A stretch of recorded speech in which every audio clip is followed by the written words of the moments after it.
কেন্দ্র দখল করে কেউ যদি মনে করে এমপি হবে, সেই সুযোগ আর নাই। আগামীতে সেনাবাহিনী মাঠে থাকবে এবং একই সাথে যৌথ বাহিনী যারা রয়েছে সবাই মাঠে থাকবে। এইবার আর যদি কেউ মনে করে যে আমি ভোট কেন্দ্র দখল করব, আমি মানুষকে 500 টাকা 1000 টাকা দিয়ে ভোট কিনবো, সেই সুযোগ আর রাখা হচ্ছে না। এইবার সংস্কার হচ্ছে, রাষ্ট্র সংস্কার। গণ অধিকার পরিষদের পক্ষ থেকে আমরা স্পষ্টভাবে বলেছি যে সরকারের অবশ্যই রাষ্ট্র সংস্কারের রোডম্যাপ, গণহত্যার বিচারের রোডম্যাপ এবং নির্বাচনের রোডম্যাপ দিতে হবে। আমরা কখনোই বলি নাই যে সংস্কার এবং গণহত্যার বিচার ছাড়াই আপনারা একটি নির্বাচনের তারিখ ঘোষণা করে দেন। আমাদের স্পষ্ট কথা, এইবার যদি রাষ্ট্র সংস্কার না হয় তাহলে বাংলাদেশে আর কখনোই রাষ্ট্র সংস্কার হবে না।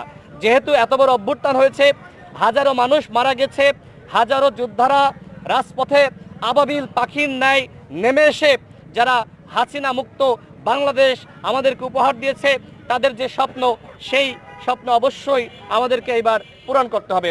অর্থাৎ হাসিনা পালিয়ে গেছে, কিন্তু হাসিনার যে নিয়োজিত ফ্যাসিস্ট বাহিনী, যে ফ্যাসিবাদী ব্যবস্থা, সেই ব্যবস্থা রয়ে গেছে। সুতরাং আমাদের দায়িত্ব শুধুমাত্র আওয়ামী লীগের পতনের মাধ্যমে শেষ হয়ে যায়নি। যে ফ্যাসিবাদী কাঠামো হাসিনা তৈরি করেছিল, যতক্ষণ না পর্যন্ত এই ফ্যাসিবাদী কাঠামোকে আমরা ধ্বংস করতে পারছি, ততক্ষণ পর্যন্ত আমাদের এই লড়াই চালিয়ে যেতে হবে। এই লড়াই করতে গিয়ে না অনেকে অনেক ধরনের হুমকি দিবে, অনেকে নানান ধরনের মন্তব্য করবে। আমরা কারোর কথায় ভয় পাই না।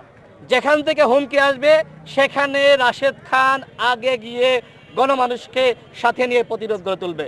আমাকে ভয় দেখিয়ে আমাকে চুপ রাখা যাবে না। এই ঝিনাইদহতে আমি এসেছি, আমি ফিরে যাওয়ার জন্য নয়। এই ঝিনাইদহের মানুষের কল্যাণে কাজ করব। কারোর যদি সাধ্য থাকে আসুক আমার সামনে, এসে আমাকে থামিয়ে দিক। আমাদের স্পষ্ট কথা, ঝিনাইদহতে এসেছি, অবশ্যই এই ঝিনাইদহের মানুষের উন্নয়নে আমরা কাজ করব। কেউ যদি মনে করে যে মানুষকে বিভ্রান্ত করবে, 2 কেজি মাংস আর 10 কেজি চাল আর ভোটের আগে 1000 টাকা দিয়ে ভোট কিনবে, সেই রাজনীতি বাংলাদেশে আর নাই ভাই। মানুষ এখন সচেতন এবং ওই কেনা বেচার রাজনীতি, মাথা কেনার রাজনীতি যারা করতে আসবে তাদেরকেও গণ অধিকার পরিষদ প্রতিহত করবে। আমাদের সম্পর্কে কেউ অভিযোগ দিতে পারবে না।